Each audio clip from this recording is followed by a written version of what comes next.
मित्रों, आज मैं बहुत ही महत्वपूर्ण विषय लेकर के आप सबके सामने उपस्थित हुआ हूं इस चैनल और वीडियो के माध्यम से। तो कृपया आप सब चैनल पर बने रहें और वीडियो को पूरा देखें। मित्रों, आज का जो मेरा महत्वपूर्ण विषय है वह है इम्पॉर्टेंट इन्वायरमेंट एक्ट। आज हम इसके बारे में आप सबको बताएंगे। पर्यावरण संरक्षण अधिनियम, जल प्रदूषण निवारण और नियंत्रण अधिनियम, वायु प्रदूषण निवारण और नियंत्रण अधिनियम, वन्यजीव संरक्षण अधिनियम, भारतीय वन अधिनियम, राष्ट्रीय हरित अधिकरण अधिनियम।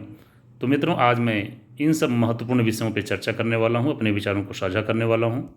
तो नमस्कार मित्रों, आप सभी का मेरे YouTube channel nature and environment blog में स्वागत है। तो साथियों, कृपया आप सब चैनल पर बने रहें, वीडियो को लाइक करें, कमेंट करें और चैनल को सब्सक्राइब जरूर करें, जिससे कि आप सबको इस प्रकार का और भी महत्वपूर्ण वीडियो मिल सके और जानकारियाँ आप सबको मिल सकें। साथियों, भारत में पर्यावरण की सुरक्षा और प्रबंधन के लिए कई महत्वपूर्ण कानून बनाए गए हैं। ये कानून प्राकृतिक संसाधनों की रक्षा करने और प्रदूषण को नियंत्रित करने के लिए महत्वपूर्ण हैं। तो सबसे पहला नंबर आता है साथियों पर्यावरण संरक्षण अधिनियम 1986। इसके बारे में जान लेते हैं। यह अधिनियम भोपाल गैस त्रासदी के बाद लागू किया गया था और यह पर्यावरण संरक्षण के लिए व्यापक कानून है। इसके तहत केंद्र सरकार को पर्यावरण की गुणवत्ता बनाए रखने, प्रदूषण रोकने और औद्योगिक गतिविधियों पर नियंत्रण स्थापित करने के लिए व्यापक अधिकार दिए गए हैं। इसकी कुछ विशेषताएं हैं साथियों, आइए इसके बारे में भी बात कर लेते हैं। तो पहला है पर्यावरण की सुरक्षा के लिए मानक तय करना, प्रदूषण नियंत्रण के लिए दिशा निर्देश जारी करना, पर्यावरणीय संतुलन बनाए रखने के लिए नियम बनाना। दूसरा आता है जल प्रदूषण निवारण और नियंत्रण अधिनियम 1974 में यह बनाया गया था साथियों। यह अधिनियम जल प्रदूषण को नियंत्रित करने और जल निकायों की स्वच्छता बनाए रखने के उद्देश्य से पारित किया गया था। इसके तहत जल प्रदूषण बोर्ड की स्थापना की गई, जो जल स्रोतों के प्रदूषण को रोकने और निगरानी करने का कार्य करता है। साथियों, इसकी मुख्य विशेषताएं: जल प्रदूषण की रोकथाम के लिए बोर्ड की स्थापना करना, प्रदूषण फैलाने वाले औद्योगिक इकाइयों पर नियंत्रण करना, प्रदूषण फैलाने वाले के खिलाफ कड़ी कार्रवाई का प्रावधान करना। तो साथियों, ये थे जल प्रदूषण निवारण और नियंत्रण अधिनियम 1974 के बारे में। मित्रों, आगे हम बात करते हैं वायु प्रदूषण निवारण और नियंत्रण अधिनियम, जो 1981 में 1981 में पारित किया गया था, बनाया गया था। तो आइए हम इस पर चर्चा कर लेते हैं। यह अधिनियम वायु प्रदूषण को नियंत्रित करने के लिए बनाया गया था। इसके तहत वायु प्रदूषण बोर्डों की स्थापना की गई, जो वायुमंडल की गुणवत्ता बनाए रखने के लिए आवश्यक कदम उठाते हैं। साथियों, इसकी मुख्य विशेषताएं: वायु प्रदूषण की रोकथाम के लिए बोर्ड की स्थापना, औद्योगिक इकाइयों के लिए प्रदूषण मानक तय करना, वायु गुणवत्ता की निगरानी और नियंत्रण करना। तो साथियों, आगे हम बात करेंगे वन्य जीव संरक्षण अधिनियम 1972। तो साथियों, जैसा कि आप सब जानते हैं कि वन्य जीव संरक्षण अधिनियम 1972, यह अधिनियम भारत में वन्य जीवों और उनके आवासों की रक्षा के लिए लागू किया गया था। तो मित्रों, आगे हम बात करेंगे भारतीय वन अधिनियम 1927 के बारे में, 1927 के बारे में। तो आइए जानते हैं। साथियों, यह अधिनियम वन संरक्षण और उनके उपयोग को नियंत्रित करने के लिए बनाया गया था। इसके तहत विभिन्न प्रकार के वनों, जैसे कि सरकारी वन, संरक्षित वन और सामुदायिक वन आते हैं। साथियों, इनकी कुछ विशेषताएं हैं, तो आइए उसके बारे में हम चर्चा कर लेते हैं। वनों की सुरक्षा और प्रबंधन, वन्य उत्पादों के संग्रहण और उनके उपयोग पर नियंत्रण, वनों की कटाई पर रोक और पुनर्वीकरण को बढ़ावा देना।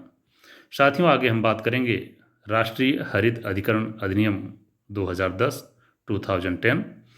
तो साथियों, यह अधिनियम पर्यावरणीय विवादों के त्वरित और प्रभावी निपटारे के लिए स्थापित किया गया था। इसके तहत राष्ट्रीय हरित अधिकरण NGT की स्थापना की गई थी, जो पर्यावरण से जुड़े मामलों की सुनवाई करता है। मित्रों, इनकी विशेषता पर्यावरणीय क्षति के मामलों का त्वरित निपटारा करना, प्रदूषण फैलाने वालों पर जुर्माना और दंड का प्रावधान फिक्स करना, पर्यावरणीय संरक्षण के उपायों को लागू करना। तो साथियों, इन अधिनियमों का उद्देश्य पर्यावरण संरक्षण, प्राकृतिक संसाधनों का सतत उपयोग और प्रदूषण नियंत्रण है। ये कानून न केवल पर्यावरण की सुरक्षा के लिए महत्वपूर्ण हैं, बल्कि ये आने वाली पीढ़ियों के लिए एक स्वस्थ पर्यावरण सुनिश्चित करने में भी मदद करते हैं।